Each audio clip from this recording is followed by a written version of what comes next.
Good evening or good morning, wherever you are in the world. I'm Regina Yao, the founder and president of the Pixel Project, and I'm moderating the 8th YouTube session of the 6th annual International Women's Day edition of our Read for Pixels campaign. So through Read for Pixels, the Pixel Project is collaborating with 17 award-winning best-selling women writers to raise awareness about violence against women and to raise funds for the Pixel Project's efforts to end violence against women, to keep it all alive and kicking. And also to help us reveal the first mystery celebrity male role model portrait in our Celebrity Male Role Model Pixel Reveal campaign. And we'll be telling you more about the Read for Pixels fundraiser, which has lots and lots of exclusive author goodies a little later in this session. And you can find out more about the Pixel Project, violence against women, and how to stop violence against women if you visit www.thepixelproject.net. Now, today or tonight, we have a very special guest for our live Read for Pixels discussion and Q&A session. It's the awesome Maya Rodale. Maya began reading romance novels in college at her mother's insistence. She is now the best-selling and award-winning author of numerous smart and sassy romance novels. A champion of the genre and its readers, she is also the author of the non-fiction book Dangerous Books for Girls, The Bad Reputation of Romance Novels, Explained, and a frequent contributor to NPR Books, The Huffington Post, Bustle, and more. Maya lives in New York City with a darling dog and a rogue of her own. So welcome, Maya. Hello. So good to be here. Thank you for being with us today. And you have also generously donated some super exclusive treats to the stash of author goodies we have up as perks for donors at the Read for Pixels Rally Up fundraising page. So we have you have one 30-minute Skype call that's open to donors worldwide. It could be an individual, it could be a book club. And Maya is happy to chat about anything, including books, writing, romance, anything, right? Anything. Yeah. Yeah. Ask me anything. Even cute little dogs, because you have a cute dog. I do. And we have something called you've also donated the Gilded Age Girls Club book bundle, and that's for donors in the US, and it's for romance fans, and you're offering it signed and personalized and with a secret surprise tucked in. Yeah, it could be swag, surprise goodies. Yeah, surprise goodies. And it features the Gilded Age Girls Club series, which is excellent. And it includes Duchess by Design, Some Like It Scandalous, and Eras to Remember. Yeah. And we have a donor for the book bundle, and her name is Sarah Gaida. And thank you so much for donating, Sarah.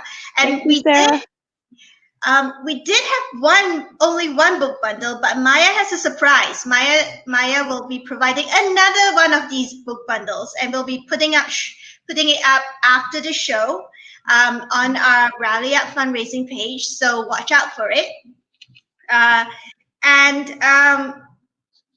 As an update, we've raised $5,495 so far, and this has shot past our initial $5,000 goal, and we are now aiming to reach our $10,000 stretch goal to make up for last year's funding shortfall. And as everyone knows, the coronavirus pandemic is happening right now. Everyone's in quarantine, so we do provide everything we do is online. So if you need helpline or you need to be connected to someone, we are there. So the funds that you donate go towards making sure our online services carry on all our campaigns, our initiatives. Survivors can still tell their stories. campaigns that Read for Pixels will still run so we can get the word out. So please donate generously. Everything you donate goes towards keeping us alive.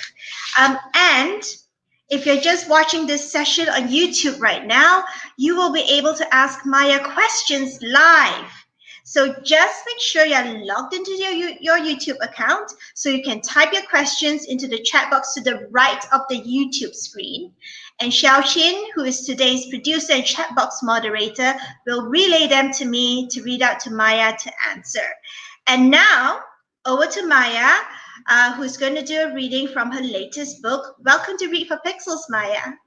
Hi, it's so good to be here, and I'm so happy to be a part of this Pixel project and to support the work you do. It's so tremendously important, and I'm just happy to be a supporter.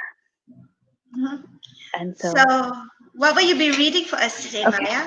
So tonight I'll be reading from An Heiress to Remember. It's my newest book. It's so new, it's not even out yet. This will come out March 31st. So one author perk is getting copies before anyone else, other than, the version on my computer. So I will be reading a scene from this tonight. And I will be reading, are you ready for me to introduce it? Mm-hmm. Sure, okay. So An Heiress to Remember is a second chance at love, rivals to lovers romance novel set in the Gilded Age of New York City. And the hero and heroine are Wes and Beatrice, and they were young lovers, but forced to break up when Beatrice was forced to marry a duke that she did not like. So now she's back in the city 16 years later, divorced and ready to take over her family business, which is a department store called Goodwin's.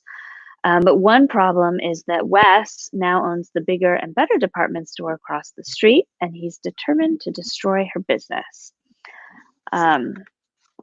So they're very, very much at odds. And in this scene, they're meeting again for the first time in 16 years after they both realize they want her family's department store. They're in a carriage, a hired taxi carriage, and it's raining. And they have to talk because they're stuck in traffic. So you want to buy Goodwin's, Beatrice began. Clearly. Why? Why not? She gave a huff of annoyance. Ah, I see. You're going to be broody and inscrutable, either to dissuade me from further conversation or to entice me by seeming mysterious. Either way, it shall make for an awkward carriage ride. But never mind then, don't tell me. It doesn't change anything for me to know why or why not you wish to buy my store. Dalton leaned forward. I'm the most successful retailer in New York, and therefore the world, probably. I have a fortune to rival Vanderbilt and Rockefeller. And so you need a rundown department store across the street. Why? Beatrice asked. I could ask the same as you. Why does a divorced woman want a nearly bankrupt business? There are other finer places for you to shop. I have to do something all day now that I can't flit about my castle. And don't suggest finding a new husband. I won't do it. It so happens that I have so thoroughly ruined my reputation that I can do whatever I damned well please. And what I have a hankering to do is to take my favorite store in the world and return it to its former glory, even if it means going up against the most successful retailer in New York. He said nothing. She leaned forward. Even if it means he'll be bested by a woman. Beatrice settled back in her seat, which was dreadfully uncomfortable. The smell was appalling, and the traffic was awful, of course. Her heart was still racing, and she definitely had qualms about what she had done today and what she would do tomorrow. But for the moment, she was surprised to find she felt happy to be exactly here, doing something, speaking her mind. She'd never felt so alive. This feeling is what she'd crawl through the hellfire and agonies of divorcing a duke for. Wes looked at her. She looked at him, looking at her. It was unspoken, but understood. They were both going to throw themselves headlong into a competition, and it was going to be something fierce. Because they had grown up in the world of department stores, of money and desire tightly intertwined, and it was well known between them. They were both passionate and determined, perhaps even a little ruthless and practical. She had thought of the choice they'd faced years and years ago, and how they answered, how love and passion had only mattered so much. If he wanted Goodwin's, he would stop at nothing to have it. So the question she ought to ask was, why? She did. They had time. They were stuck in traffic. Why are you so determined to have it anyway? What if I told you that I've always wanted it? I'd believe you, Beatrice said, but I would still ask, why? Let's call it unfinished business, unsettled debts. There you go again, being all broody and inscrutable. I don't know whoever gave the impression that women found it a desirable trait in men. Fine, I'll tell you. His eyes flashed. I want to buy Goodwin's, and then I want to shut it down. I want revenge for wrongs done to me, for what was stolen from me. Ah, another man who thought the world owed him something. She nodded and replied soberly, a noble purpose, revenge. You're mocking me. His anger flared. She could see it in his eyes and the tightening of his jaw. She'd best remember that she was alone in a carriage with him, and close proximity to an angry man was hardly a desirable place to be. As she knew all too well, castles weren't that big. But she couldn't just let a declaration of revenge go unremarked upon. They were civilized people in 1895 Manhattan, for Lord's sake. And after you have obtained your revenge, hypothetically speaking, what will you do? You are still young enough. I will live my life knowing that I've achieved my purpose. You haven't really thought about it, have you? Beatrice lifted one brow. You have been so fixated on some slight done to you and obtaining satisfaction that you haven't even thought about the rest of your life once you've achieved it. Some people would be impressed with my focus. Well, I think we both know that I am not some people. I suppose this has to do with what happened between us all those years ago. What happened all those years ago was this. You and your family, Beatrice, people I loved most in the world, by the way, made clear to me that only one thing mattered, a man's wealth, status, and power, nothing else.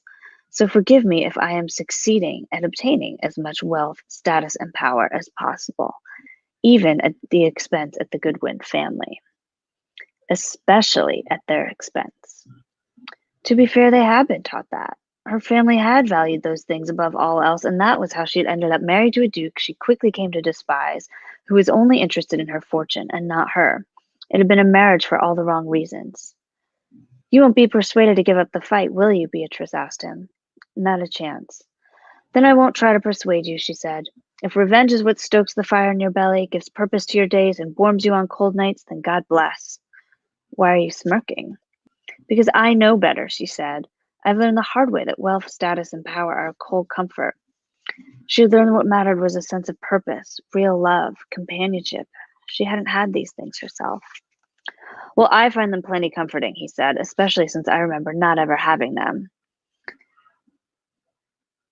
Eventually, Dalton, you will either obtain your revenge or you will give up on the quest, and then you will have to find something else to do. And until then, he said, I'm hell-bent on getting Goodwin's. The end. But that is so. It is true to life. When you said that, when he said that she realized that he hadn't thought about anything beyond revenge. Well, it was my nod to all the romance heroes who have this quest of revenge, and that's all they can think about. But then they're really only like 30. It's like, what are you gonna do next, dude? Oh, I don't know, but I'll cover it up by blustering about exactly. So let's start the discussion. So all your stories feature complex female protagonists such as Lady Claire Cavendish in Lady Claire's All That, Prudence Payton in What a Wallflower Wants, Daisy Swan in Some Like It Scandalous, and of course Beatrice. And they are all smart and resilient and witty and independent women who do their best with the cards they are dealt with in life and then some. So, who or what are the inspiration behind these wonderful female characters?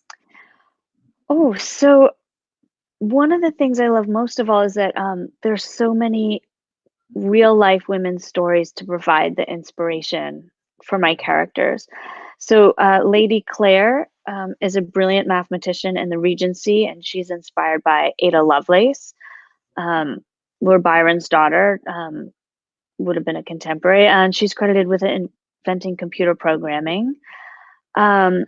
Prudence is inspired by a sadder story, but so many women who suffer from or been victim of sexual assault, I wanted to write a story with a girl who had suffered the same and show her healing and overcoming that. So that is the source of Prudence's journey and story. And then all the heroines like Daisy or Beatrice in my Gilded Age Girls Club, or Adeline and Duchess by Design in that series are based on real women from that time period. So Beatrice is based on a woman named Margaret Gretchel, who actually like ran Macy's and made Macy's a really, really huge successful deal in the latter half of the 1800s. So yeah, it's what I liked about your stories is that they seem real, but talking to you now, they are based on real people, so it's not surprising. And Mary Robinette Kowal, the science fiction and fantasy author, said that a lot of women's stories have been hidden in history.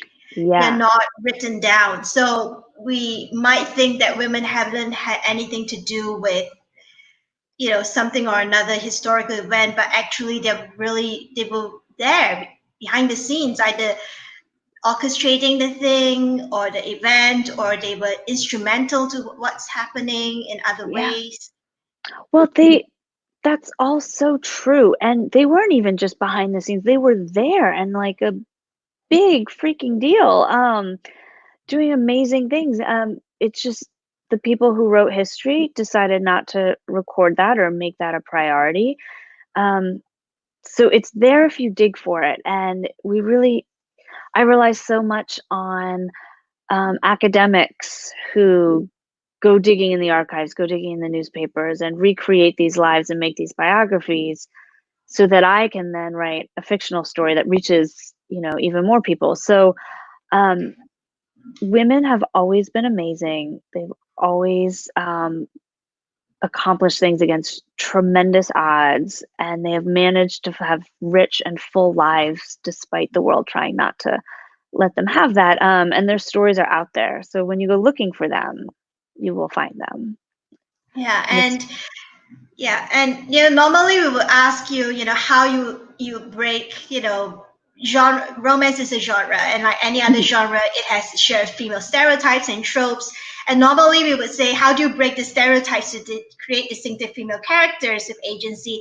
And it seems that you don't even have to look very far. You have to go digging to right. find the real women, and none of them fit stereotypes. No, no, they bust a lot of,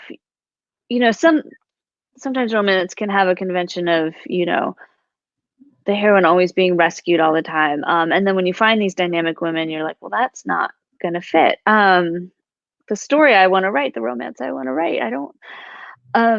But it's the little things, right? Like in the scene, I just read just prior to that, Beatrice and Wes are on the street, and she's trying to get a cab in the rain. And my first instinct was, oh, Wes will come up with his fancy carriage and give her a ride home. And, it's that little moment of like the hero rescuing her. And then I was like, no, let her hail a cab. And it's in these little moments that you can show a heroine not needing to be rescued or saved. And in fact, she's the one that gives him a ride in the rain. And I think it's a way to play with tropes and moments and expectations, that still delivers the feeling we all want from a romance, but giving the heroine a little more agency. Yeah. And many of your female characters can be seen as unconventional women for their time. This is especially apparent in your Gilded Age Girls Club books. And it Right. sets your stories apart from most historical romances. How and why did you decide to focus on non-traditional heroines? Well, my rule with writing is to write what interests me, and I kind of hope other people share my interest. And I love digging into the history, and I love finding these heroines that teach me something. So I was like, oh, it'll be fun to, I don't know, write heroines of jobs. because I like a heroine of something to do besides get married. It's more interesting for me as a reader and a writer. And I thought like, oh, I'm into fashion. And then I found out in my research about Madame de Maurist, who was the inspiration for the heroine in Duchess by Design. And Madame de Maurist, I'd call her like the Anna Wintour of the 19th century. She invented the paper sewing pattern and built this massive business around it, a massive like monthly fashion magazine to sell it. She had shop girls, like a franchise around the country. She would go to Europe once a year and, shop and figure out what was the new style and bring it back. And how do you not want to write a love story around that? So Oh, I love the one touch that I loved is at the beginning. She talked to a client about, oh, I can put pockets on your skirt, right. your dress, and you probably seen so many women complaining, on social media about, and even girls, little girls, Right. get their dresses and their overalls and their pants have no pockets.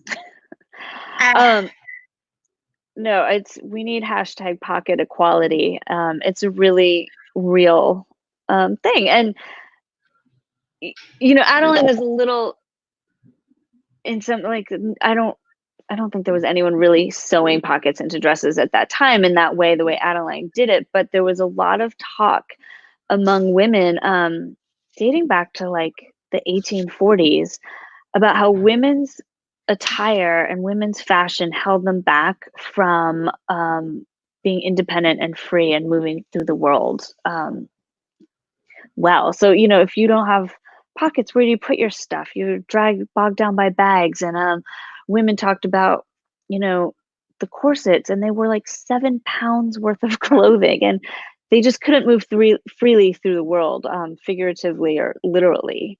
So the story of fashion and empowerment for women is really interesting and intertwined. Yeah. And when creating and writing female characters, do you ever feel pressured by gender and genre stereotypes to make them likable, especially in romance where happily ever afters are expected?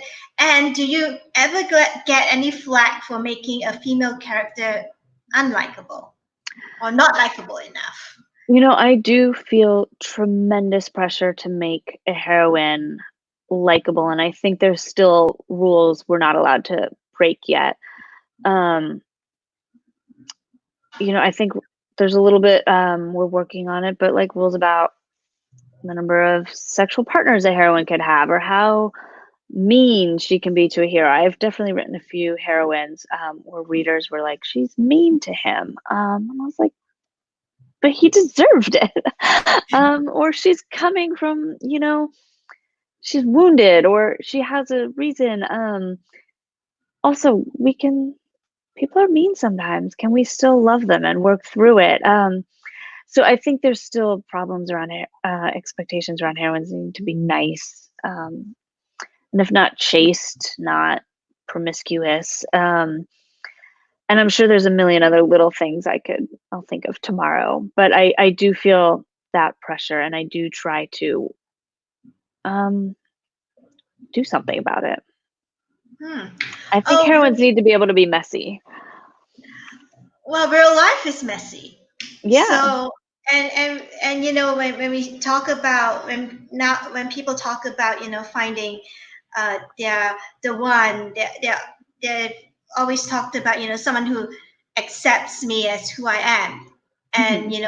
we are all human beings. Women are human beings, so Right. we're as messy as the next person. Right. So we need to find and so that's kind of strange when you know in romance that like you said there's some restrictions there on how you portray the female characters and yet they have to be likable, Mhm. but then on the other hand we're saying, well, someone has to love me, warts and all, for who Right. I am, and But they if you can't can't have show that warts. in romance, we can't have warts. So it's kind of like a catch 22 for romance authors. Yeah, and I see a lot of authors working away at this, chipping away at these rules. So I think we'll get there. I have no doubt we'll get there. And I think as the authors become more aware of this, as readers demand it more, and as we write these stories or feel allowed to write these stories, I think we'll get them. So I think it's more of an interesting, exciting challenge facing the genre. I'm excited to see what comes out, what we write now. Okay, there's a really interesting question from the audience. We were talking about fashion and women. So Misty 306, hi Misty. Hi, Misty. She's one of our really loyal viewers, so she always has questions and good ones too. Yeah. She asks, you mentioned the importance of clothing and fashion for female characters. Do you believe that gender expression in which females are more masculine is as essential as those who are feminine? Interesting question. Do I believe that gender expression in which females are I just want to understand it correct. So are as more masculine females as essential as those who are traditionally feminine? Mm-hmm. Yeah, we should have all kinds of gender expression in our characters. This is the great thing about writing and romance, is that you can play around with these things in a more safe way than some of us can in real life. And and breaking down what is masculine and what is feminine, I think that's definitely worth playing with, to see and to tease it out. So for example, in my book, it's kind of the flip of your question, but in Some Like It Scandalous, the hero is pretty. He's described as pretty. He's almost effeminate, but this is never a detraction. It's just part of who he is, and it's okay. And I thought it was fun to write and made him so much more interesting. And so I think, there's space for everything and everyone. Okay, so let's go on to talk about how your historical romances. So your historical romances are inherently feminist because they are one part swoony romance and one part, history lesson about women. Oops. Here we go. Maya's back. Sorry, I heard. Hi. Hi, I heard a little cutout there. I'll just repeat what I said. Your historical romances are inherently feminist because they are one part swoony romance and one part women's history lesson, a history lesson about women, through which you highlight sexism, misogyny, and violence against women, and the limited options that women have for steering their own lives, especially when things go wrong. Do you But think they're fun, that, I swear. Sorry. You obviously consciously include and explore such key themes, but do they also emerge organically while you write your stories? Yeah, yes and no. That's no, I mean, I think I do a lot of thinking and thought work before I sit down to write, a lot of outlining and researching. You get an idea and then you have to go see if it's workable. And I really believe that the stories we write, including historical, maybe even especially historical romance, are really about what we're grappling with now. So of course, any issues we're dealing with in today are going to show up in my books. It's one of the ways I work through it. I think it's maybe helpful to readers work through it, but I think the reason to grapple with these things in the context of a romance novel is because all these big political things become inherently deeply, deeply personal. And you kind of know that the personal is political, vice versa. But in a romance, it becomes very clear, and you have to grapple with it on a human to human level, and then you have to resolve it. And so I think that's one of the things I love about writing romance is I'm always in this headspace of like, how am I going to make this work? How am I going to make everybody win? How am I going to make this turn out okay? And it's nice to have that optimism always humming in the background. And I think it's good for people too. I think that's why we go to romance, for hope that all these big, weighty issues can be handled or dealt with in a way that, strengthens relationships, and that everyone can come out feeling good. Mm-hmm. And do you think that writers who write historical fiction of any kind have a responsibility to address such issues in their stories, since they choose to set their stories in a particular historical period that has specific issues tied to them? So, I put a lot of this stuff in my books on purpose. And I don't think every author needs to be writing issues romance, for lack of a better term. But I think especially as a writer of historical romance today, you need to be very aware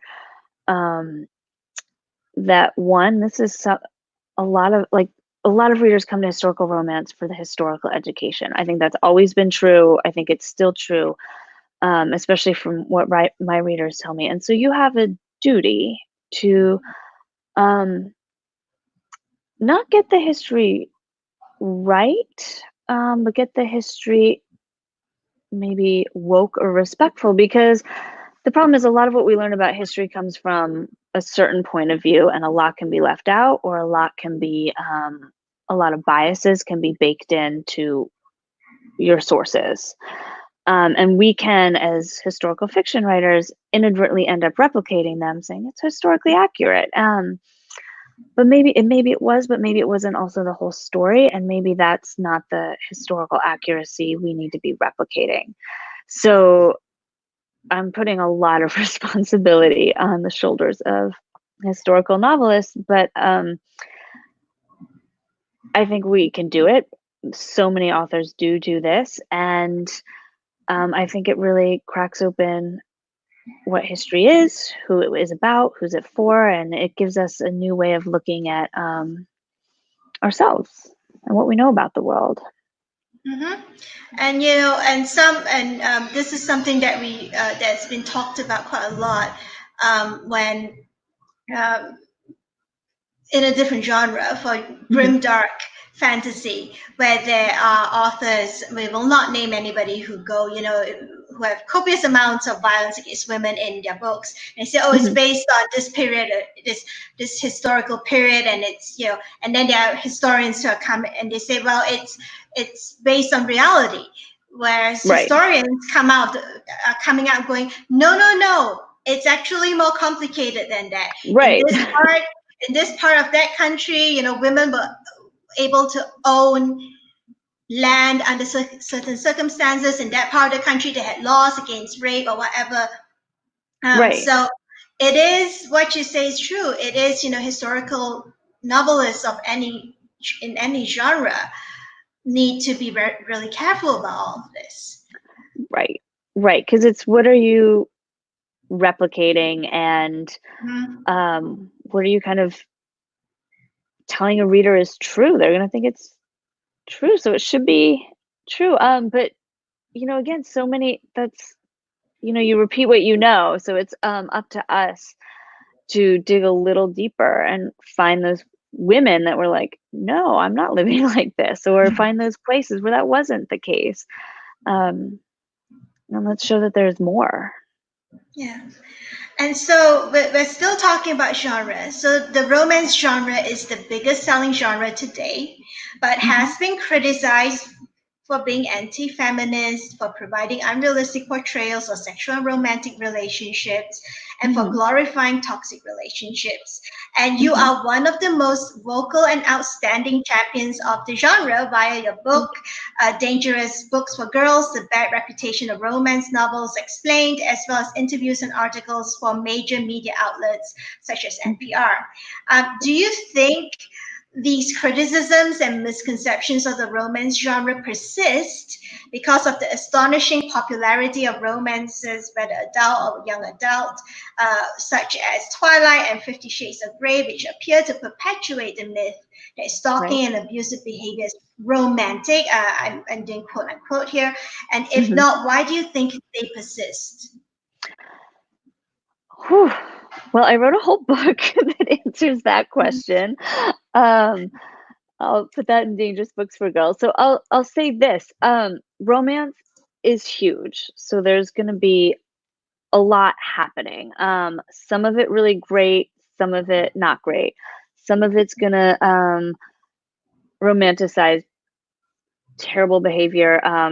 Some of it's going to be like, wait a minute, that's not what a good romantic partner will do. Let's show something better. And one of the things I love being a longtime romance reader is seeing how the genre evolves, and how it's becoming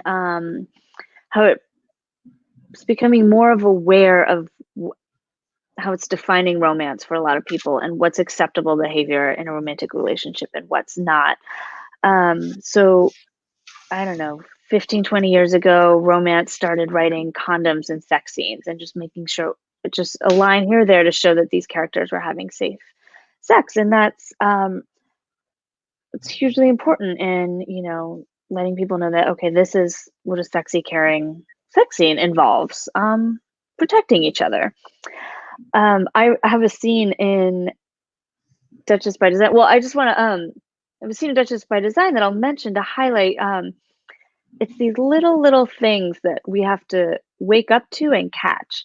So I was writing a scene where the hero and heroine were having a fight on the street, and she storms off, and the hero starts to go after her. And I'm like, well, no, that's stalking. That's not okay.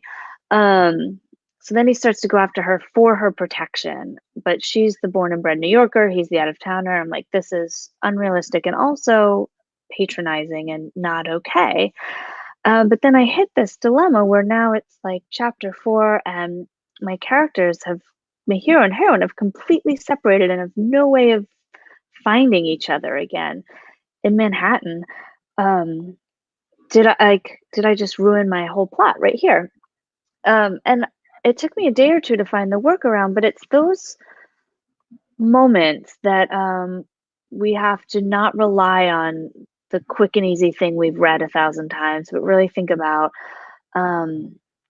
is this what a hero should be doing? Is this what a heroine should be doing? What am I conveying about how people treat each other and what a good relationship looks and feels like? So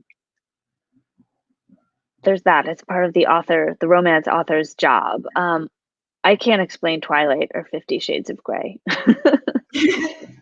Yeah, and you've just answered part of my next question, which is in your books and stories, you've always made it really clear that consent is vital in relationships, and that it's not a death knell to romance. And however, the line between consent and coercion hasn't always been made clear in romance books. And what more have you've talked about what's been happening, the changes that have been happening in the last 10 to 15 years.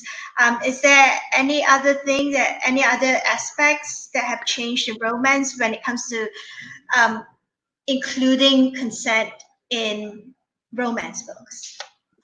Yeah, so I mean, romance is infamous for starting with those bodice ripping scenes, which were rape, and then moving into what we called like forced seduction. But now, I don't know any romance author that wouldn't put explicit consent on the page. And this is another example where like we are tuning into all of this as the rest of the world does. And I think we're part of the conversation about it, and that this is what love looks like. This is what taking care of your partner looks like. This is, how to be respectful, good manners in bed. So it's beyond good manners. It's just respecting the inherent humanity of other people. So of course, what's not romantic about that? So I love that romance is really on board with portraying this, and you probably won't find as many forced seduction or bodice ripping scenes anymore, at least in the more mainstream published romances. But they're still as sexy as they ever were, and maybe even more so. Yeah, and I'm just gonna say this, that I've been reading romances since I was a teenager, and I think that we've at Read for Pixels we've hosted authors from all different sorts of types of genres across, from science fiction all the way to mystery and thrillers and everything in between, including romance. And I must say that I've noticed that romance is handling the issue of consent a lot, as a genre, a lot better than a lot of the other genres. Mm-hmm. Well, I mean, one reason might be like romance. Romance talks to each other so much. I can't speak for other genres because I don't follow them as closely, but romance authors are readers and readers are authors, and we're all talking to each other so much and reading each other's books, and we live in the same world as everybody else. So as we're having these bigger conversations in the world, we're having them amongst ourselves and with friends, and then that's showing up in the books. And we have a culture too of, talking about how do you do this on a craft level? How do you do this to make it work for your story? Because sometimes it takes some unlearning, and sometimes it's like, oh, I can't copy what's come before, because that just doesn't fly in today's world. So I think we really help each other, and that helps the whole genre along. Mm-hmm. Do you think, let's move to talking a little bit about male characters, because I love John Rock. Thank you. Rock, yeah. Rourke. Rock, yeah. And, he is, the way he reacts to, we'll talk about, if to anyone who's just tuned in, they're talking about Maya Rodale's books right now, and about the romance. So, yeah, and about romance as a genre. And basically, um, he reacts in the way that you would hope. His responses to Prudence, in What a Wallflower Wants, and Prudence is a sexual assault survivor, rape survivor, and the way he responds to Prudence is what we would all hope that anyone would respond. No victim blaming, and being able to see to the heart of the situation. And so he is a really great male character. But there's so many male characters in romance who behave badly. And you talked about, how there are certain rules for heroines in romance. It can't be too unlikable. But then we still get male characters in romance where we go like, if I met him in real life, I wouldn't like him very much at all. So my question is, do you think there is room in romance for reframing how stories describe men away from hostile and toxic archetypes and towards complexity and even vulnerability? Do you think that's one of the ways that romance authors can break down the toxic tropes that promote toxic masculinity and the dehumanization of women? Yeah, and the dehumanization of men too, just reducing them to these stomping around, shouting, bossy people, stomping around the castle. I think this is huge, huge territory for romance to start covering, and I think it has done this. So, there's pressure to write these alpha heroes, these who, it's maybe don't always successfully walk that fine line between being in control of a situation and domineering in a situation. And it's hard to write that with a lot of nuance and understanding, and so some land better than others. But on the whole, I think, there's been a pressure to write that, and I think it's done some damage. And again, romanticizing that. You have to really consider, what are you saying is worthy of love? What does a good relationship look like and feel like, and how should you be treated in a romantic relationship or any relationship? So I think romance authors are becoming aware of this, and writing our heroes differently. I'm happy to say I read a lot of romance, and I'm reading fewer and fewer of these heroes, and a lot of them are just now, you can find a lot of good guy heroes who really know how to treat a heroine or another hero with empathy and love and respect, and it's still being so incredibly sexy. So I think there's a fear that as we lose this, the romance bodice stripping archetype of like alpha hero and damsel in distress, like it becomes unsexy. And I think that couldn't be further from the truth. I think it's really good now, romance that's coming out. I mean, it's if we as readers and you as writers have, if readers and writers are going to spend any amount of time with these characters, surely we would want to spend them with people we like, Right. rather than, rather than spend time reading a book. Go, oh my God, I'm gonna. What a jerk! No, what a jerk! No, don't do it. Don't have a relationship with him, sort of thing. Right. But it's nice. It's really, really nice to read characters like John Rock, who who respond in a way that we think a decent human being would respond. So she deserved a good guy. Sometimes you want to start with a mess of a guy and kind of, break these alpha guys and break them down. But with Prudence, especially, she needed someone who was just good and steady and kind. And that was her hero. And it's different. Each character needs a different type of character. But he's one of my favorites. Yeah. So stories are one of the most powerful ways of bringing about change. And what do you say? So, what do you say to readers and reviewers who complain that your books are too preachy about feminist issues to be properly romantic? Sorry, not sorry.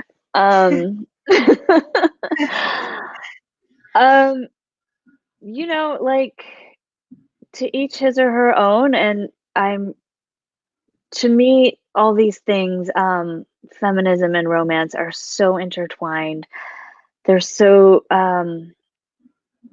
you can't have one without the other. I love exploring how they work together, and these are the stories I'm interested in writing, and I hope they find readers who think it's interesting to them and exciting to them, and their kind of book. But I also hope if someone's like, these things can't go together, like, try it and see. And if they try and see and it falls flat, maybe I need to do a better job conveying it. But it's this combination is something I'm just feels so necessary to me.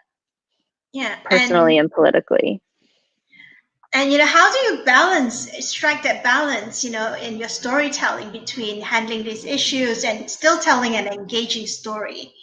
My editor tells me to cut certain scenes and up the romance. So, for example, I will have a deleted scene on my website in a few weeks, where it's just a bunch of my Gilded Age Girls Club, my lady bosses, all around a steak dinner at Delmonico's, plotting world domination. So it was not critical to moving the plot forward.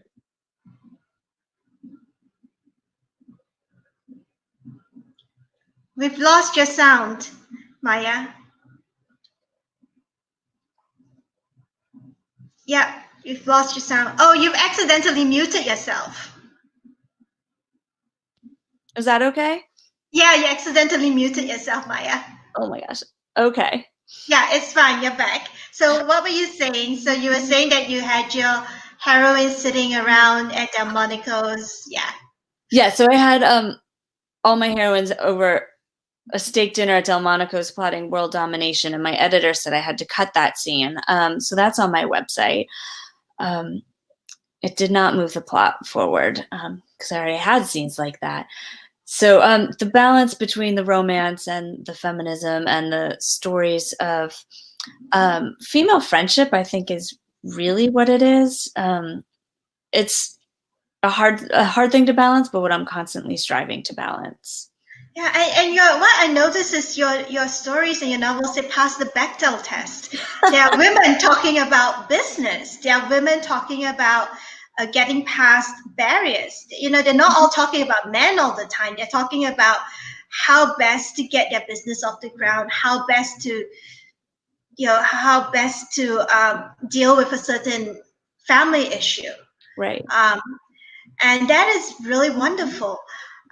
So we're going to have to wrap up soon, but let's talk about what a wallflower wants, because Sure. I'm going to come and say to everyone now that that is the novel that got us thinking about inviting Maya, because it is a wonderful novel about a rape survivor. It is a tough read. It will be a tough read for anyone who is a survivor of, in parts, for anyone who is a survivor of a sexual assault or rape. But it is handled wonderfully. And like I said, at its heart, it's a story about rape and its aftermath, and you show its horrific effects, which reverberate through the life of Prudence Payton, who is a rape survivor. Can you tell us what inspired you to tackle this issue so directly? And if you have any advice for authors in romance or other genres who are thinking of doing the same with, either rape or any other form of violence against women? Well, thank you. That is one of the books I'm most proud of writing. I wanted to write that book because there were so many stories in the news as I was sitting down to write about women and rape, and it was just too much and so terrible. And I was so saddened and broken by it, but also enraged. And like, what could I do? What could I do to do something about it? And all I know how to do, and all I can do, is write the story that's okay. Here's how you. Here's a story of a girl this happens to, and how does she heal from it? How does she come back from it? How does it not define her? How does she discover love and pleasure and trust again? How does she feel good about anything in her life? How does she, find this wholeness? And so I wanted to write that journey for her and for anyone who might need to see that journey and story. And I think what happened with that book was my advice to other readers or writers is research and empathy. This is it would I couldn't just like call someone and be like, ask them, tell me tell me what I need to know about this. But people who suffered what Prudence suffered posted their stories online. And I'm tremendously grateful for that. And I'm sure many, many, many other people are really grateful. And so I could draw on those experiences that the people chose to share. I drew on those to inform Prudence's experiences.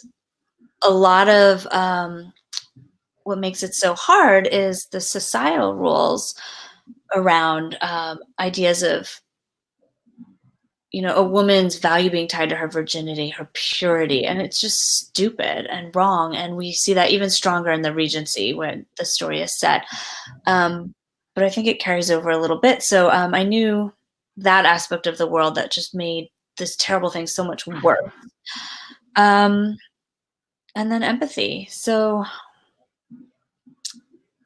that's how I approached it. That's how I would know to recommend anyone else do it. But it's not a story for marketing. It's a story because it's a story people want or need. Yeah, and speaking as someone who's worked in the anti-violence against women movement for more than 11 years, I can tell you that there's this one moment in the book which really sucked me in the gut, because it's the perfect confluence between what we now call victim blaming and also the societal restrictions, which is Prudence said that she did not. And I'm going to just issue a little trigger warning here, because I'm going to be talking about this scene with Maya. Prudence told John, and also she thought about it herself, and also I think she told John at some point that she did not cry out while it was happening, because if she did and they were discovered, she would be forced to marry her rapist. And he would have the liberty to do it to her over and over and over again within marriage. And I thought that just nailed everything, from being afraid of being blamed, because her rapist said to her, if she said anything, he would tell everyone it was her fault. And also she did not want to be stuck in marriage with him, because that would be a total nightmare.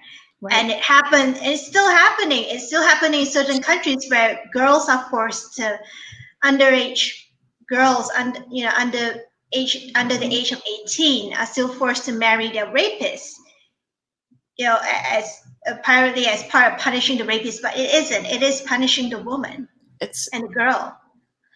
And it's just outrageously wrong. And again, this is like historical romance. It's not far away from where we are today.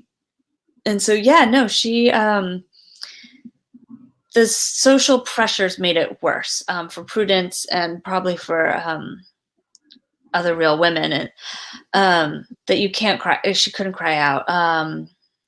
It would have meant she was forced into marriage, or he wouldn't have married her and she would have been ruined and like her life was over.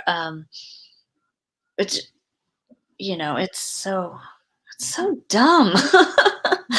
And it's not the women's fault, it's dumb, but it's the injustice of it all makes me outraged.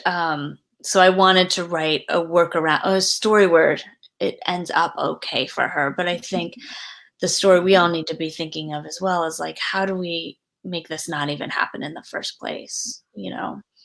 How do we make it so that she can fight back and her life she won't have these dire repercussions for it? How could she tell people and know they'll believe her and she'll still be supported? That's the next story we need to work on. Yeah, I mean, someone pointed out that, even today, it took over 100 accusers, the Me Too movement, several very dedicated, lawyer, attorneys, and activists, and all, just to bring Harvey Weinstein to justice. Yeah, it took that long. Right. And he wasn't even convicted of all the charges in New York. That was, during the case, and right. It's still happening, and that's why Prudence's story is so important, because, and I'm going to say this to everyone right now, please, we don't always highly recommend books, but we would recommend that you read What a Wallflower Wants, with the caveat, trigger warning there, that there are some tough scenes. There are some tough scenes, and I'm sorry, the reason I showed those is in part because, just to draw back on what we talked about earlier, is romance has romanticized those bodice ripper scenes and forced seduction and all those things. And I wanted to be very clear, it wasn't that, you know. So, but I think might be a skippable chapter in there. If it's going to be upsetting to someone, once you hit that scene, you can skip ahead. You won't miss anything. So. Okay. So we're going to wrap up pretty much soon. And so one final question. You have been so very incredibly supportive of our Read for Pixels campaign and our anti-violence against women work as a whole. This is a Captain Obvious question, but we ask all our authors. Why do you support the cause to end violence against women? And what do you think authors can do to help with the cultural change needed to eradicate gender-based violence? Well, I support what you do, and I support ending violence against women because women are human and we deserve to be treated as humans. Full stop.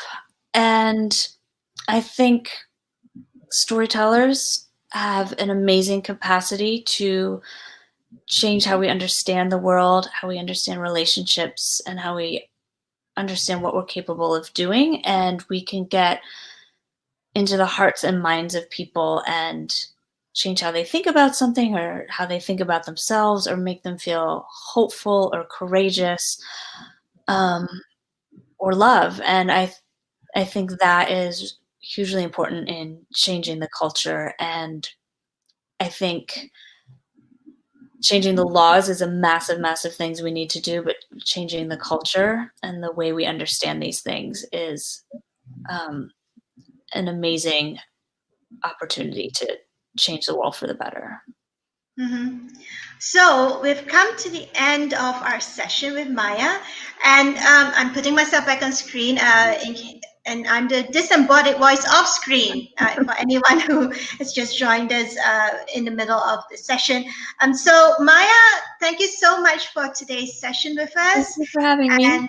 And thank you for generously donating these wonderful treats that you have ready for our Read for Pixels donors. So they're all up at the Read for Pixels Rally Up fundraising page. So I'm going to screen share the slide that we've prepared so we can show this while we talk about it. So Maya has donated a 30-minute Skype call. This is available to donors worldwide. There's only one of this. Yeah. So if you want to have a chat with Maya about anything from writing to romance to cute doggies, because Maya has a cute little doggy, go to our fundraising page and go snag it now. It's at bit.ly/R4P Rally Up IWD 2020. It's case sensitive, so you have to type it in exactly. And also, Maya has a surprise. Well, she donated a GILDED Age Girls Club bundle, which is signed and personalized copies of all 3 books in the series, plus some surprise swag that she's going to tuck in. We had the bundle up, but it was snapped up by Sarah Gaida. Thank you so much, Sarah. But the other surprise that Maya has for us is Maya is going to make available another bundle. And we'll put it up after this, after we've wrapped up this show. So you can go there maybe in the next 24 hours and it'll be up then if you would like to get the books. And if you would like to know about other author goodies, and we have plenty available, there's goodies from Tamara Pierce, Anna Stevens, Kandara Blake, Leanna Renee Heiber, Kat Howard, PC Cast, and more. And we have new goodies released every Friday throughout the month of March. It's Women's History Month, so we have goodies every Friday. We've raised $5,495 so far, and that's shot past our initial $5,000 goal. And we're now aiming to reach 10,000. To make up for last year's funding shortfall. So please give generously. All funds go towards our work to help end violence against women, including programs like Read for Pixels. And to find out more about violence against women and what you can do about it, visit the Pixel Project's website at www.thepixelproject.net. And if you want to know more about the Read for Pixels the Read for Pixels campaign, you can go to bits. I'm going to share this again. Sorry, everybody.